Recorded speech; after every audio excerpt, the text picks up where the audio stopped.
សួស្តីសាគមត្រវិញជាមួយវីដេអូថ្មីទៀតខ្ញុំថ្ងៃនេះមកចែកម្លែកជាមួយនឹងគ្នាតាក់ទងទៅជាមួយនឹងកម្មវិធីចែករង្វាន់ពី platform Bybit ហើយកម្មវិធីនេះគឺមានឈ្មោះថា SEA Evergreen សម្រាប់អ្នកដែលគាត់នៅក្នុងអាស៊ីអាគ្នេយ៍យើងគឺអាចចូលរួមបាន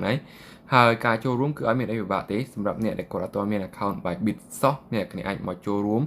និងចុចលើ register now ខ្ញុំនឹងដាក់ដំណរចូលនៅកម្មវិធីនេះនៅក្នុងវីដេអូ description របស់ខ្ញុំអ្នកឬក៏ first comment ទី1ហ្នឹងអ្នកគ្រាចុចប្រើ link ទៅអ្នកគ្នាអាចមកអានការណែនាំរបស់វាដែលមានការចែករង្វាន់ដូចជានៅពេលអ្នកគ្នាបញ្ចប់ការធ្វើ KYC កុំភ្លេចអ្នកគ្នាចុចលើ register now ផងមុននឹងចូលរួមកម្មវិធីហ្នឹងបាទព្រោះមួយទេអ្នកគ្នានឹងមិនបានទេជាអ្នកគ្នាទី1អ្នកគ្នាចុចតាមដំណរហើយធ្វើ KYC បាទ sign up បង្កើត account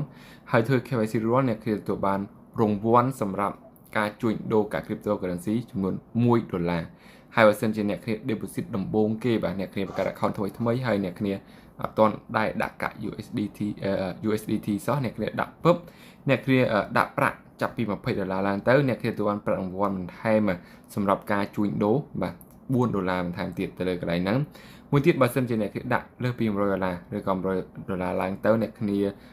ទទួលបានការចែករង្វាន់ជា token បាទឥតគិតថ្លៃចំនួន$10បូកជាមួយនឹង$10បន្ថែមទៀតសម្រាប់ពួកbonus trading bonus ហ្នឹង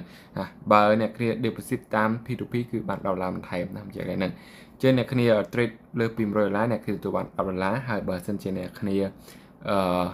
ទិញបាទជួញដូរក្នុង P2P មួយទៀតអ្នកគ្នាទទួលបាន$បន្ថែមទៀតអូខេហើយអ្នកគ្នានឹងទទួលបានសម្បត្តិផ្សេង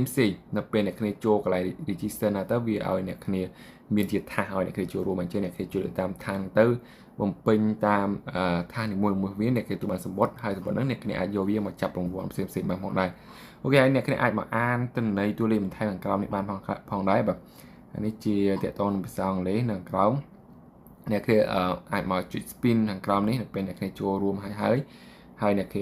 អានេះជាឱកាសផ្សេងនៅពេលអ្នកគេ trader អ្នកគេទៅបាន support ដើម្បីទៅចាប់រង្វាន់ពវល់កងខាងលើហ្នឹងបាទអូខេវីដេអូនេះគឺមានច្រើនទេមានមកដល់ប៉ុណ្ណឹងបាទយើងនឹងជួបគ្នានៅវីដេអូដល់ក្រោយទៀតបាយបាយ